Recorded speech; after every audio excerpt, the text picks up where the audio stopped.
আপনাদের সঙ্গে ভাগ করে নেবো আজ এক মিরাকেল কেস। সিউড়ি পাইপলাইনের কাছে একটি মায়ের কয়েকটি বাচ্চা হয়েছিল, সবকটি স্ট্রে, এবং হঠাৎ করে দেখা যায় তারা সবকটা ভাই বোনই প্যারালিসিস হয়ে গিয়েছে। তারা দাঁড়াতে পারছে না, হাঁটতে পারছে না। ওখানকার এক দাদা আমাদের গ্রুপ সদস্য বাপ্পাকে ফোন করে। তারপর থেকে শুরু হয় দীর্ঘ ট্রিটমেন্ট।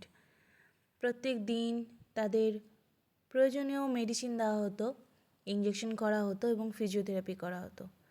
দীর্ঘ ট্রিটমেন্টের পর আজ ওরা হেঁটে চলে বেড়াচ্ছে, নিজের মায়ের সঙ্গে খেলা করছে। এত সুন্দর একটা ভিডিও, এত সুন্দর একটা সাকসেসফুল কেস আপনাদের সঙ্গে ভাগ না করে পারলাম না।